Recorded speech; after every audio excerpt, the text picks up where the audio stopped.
So, what exactly is the legacy maker, and how is it creating a revolutionary thinking that allows entrepreneurs to scale and create income from their ideas? Incredible platform that you've built, Daryl.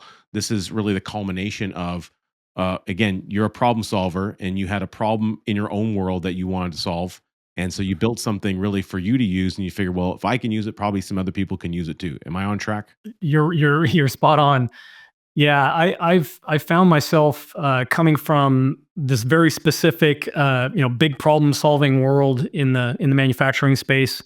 The big primes, they and the big OEMs, they contract us to solve their big problems, which is always fun. The reason they could develop and grow so quickly is that you got to have the right uh, uh, circumstances. You got to have the right systems and leadership and tools, technology, all this combination of things for the super talents to thrive, right? I mean, if you're the super talent and you're in this other organization and they don't even know you have these unique abilities, there's no way for them to grow. There's no way for them to actually go and express themselves in this space.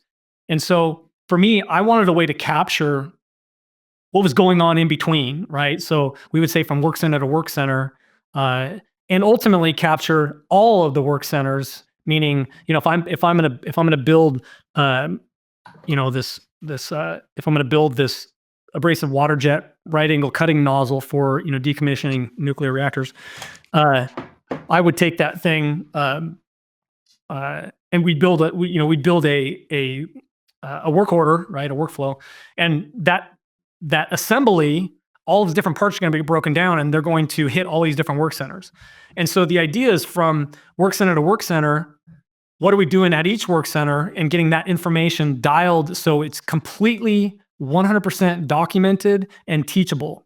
Now, per our AS 9100 and ISO certifications, all of our work center operations, all these things, the way that we function and operate is all documented anyways, because that's how you develop and build a quality management system, AS 9100 or ISO. But like I said, what we weren't doing is we weren't capturing, uh, uh, as things evolve, you still are relative, and yes, you can update documents, but I would say they're more static and they're not, like, I would call it live, right? And so this idea came to me, man, if we could just get people at some level to consistently document the type of attempts that we made, and then ultimately what was the significant shift that sometimes 1 or 2% that made all the difference in the world. And because we do really high end specialty like sheet metal forming with hydroform, true hydroform press, and some deep draw and some other interesting. We built some very specialized tools that, in order for I would say, the value of our organization to get captured, mostly obviously for internal work. So when we get some new project, we can query against something that's going to give us the ability to understand what we've done in the past about that. Because right now, basically, what you have is you have really smart people, and you pray that they're there every day. You pray that they're not going to get sick. You pray that they're not going to retire, or for whatever reason you haven't provided enough value to them and they leave you. All these things can happen easily, and all that work, all that investment into that individual, literally is now gone. So you're basically capturing the communal knowledge base through iterative steps as a thinking process develops from the organization. And the tool will fundamentally be able to do that for any organization relative to some measure of scale. And you're highlighting maybe the key people that need to be utilizing it so you can pool that knowledge base together. Am I kind of on track there? So that was the original. That was the original thought process and idea, was to make sure that we had a really unique tool that could do all these things, right? And then, then there's so many different variables to this model, and eventually you have to pick a lane that is going so that you can focus all the energy down into one product. Now, subsequently, whatever, 6, 7 years later, right after I hired my first software engineers, um, we've evolved this thing into so many different ways. The original thing is I was going to build this big, or we built this big enterprise value machine. I had friends at very large medical institutions that you would know all the names to. And they're like, "Oh my God, this thing's unbelievable." You basically built a machine that you could build um, uh, a bunch of digital guides for the physicians, and then all the way through the chain of a hospital, all the way to the patients. The patients could, go through guided models and then put information up. So built a platform that you could have information coming from the top in a deliverable, and then information coming in from the bottom in the results-based type of model, right? And so we snapped this whole thing together. It was like crazy big and bulky, and we spun our wheels for, I don't know, 3.5 years with the medical institutions, like because it's horrible, like red tape and all the other BS. And I was like, this is ridiculous. I'm funding the entire thing personally. And I'm like, this is ridiculous. I need a product, man. I need something to. So I basically, for all intents and purposes, um, re-engineered a complete new path, which was, um, how do I help an individual like myself that has proven track record in multiple lanes and has all this information and knowledge in their brain and want to share these ideas. And so that became the new path of, how do I get whatever I'm thinking about recorded properly?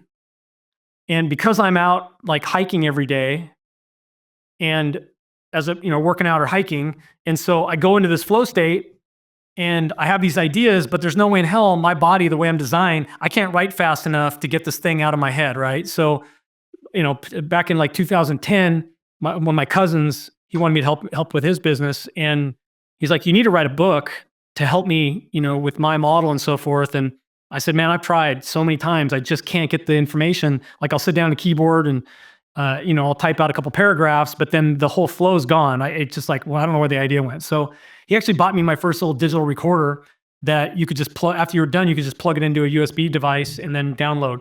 So, I mean, since 2010, I've been recording all these thoughts and ideas out of my brain. And what I realized is I started experiencing this just incredible, dramatic drop in my anxiety and stress in my life. Mm. And I'm like, I don't know what's going on here, but I was like, oh, it must just be all the hiking I'm doing, right? I'm out in nature, I'm getting my sweat on, getting my my cardio, whatever. And what I ultimately, after talking to different psychologists and different, mindset type of people, I started realizing that what was changing is I had the ability now to not, in my brain, keep spinning all these plates of ideas and thoughts and solutions and problems and all these things. And I could just do a daily dump. I could just, whatever's going on in my brain, I just talk it out, whatever it is. And for a period of time, I was like, hey, it's just all coming out. And that's great, but now it's stuck in this digital box that, I got to go back and have somebody. So I started having somebody go back and just like manually like transcribe. And that was a pain in the ass and expensive. And so, I hired a couple engineers at the University of Washington, and we just started like I normally do, right? Just like, you got to have an idea, and then you got to have stakes involved, right? And for me, it was capital, and now I'm hiring people. And so we built this first product super quick, and it was amazing. Basically a digital recorder into transcription. But I was like, well, that's great, but now it's in this digital vault, and now I still have to go like query against it. So now I wanted a deliverable. And so we built this, what we call the ideation tool, which is basically just push record, you digital record into it, and it then goes and takes your whatever your recording is, and we make sure that gets put away properly. And then we built a whole series of algos that snap in and out, all these different AI agents, such. And so now it takes your digital recording, your transcription, we pack it away in our unique way, and then we ultimately turn it into a deliverable. So that means it goes and gets processed. We have a whole series of interesting AI agents and prompt engines and so forth that take whatever your content is and will process it in the way we decide, or in this methodology. It delivers it back to you in what we call a deliverable. So that means you could read it and drop it right into a social media post for a blog or what have you. Um, and they vary in length. Sometimes they're 2 minutes, sometimes they're 6 minutes.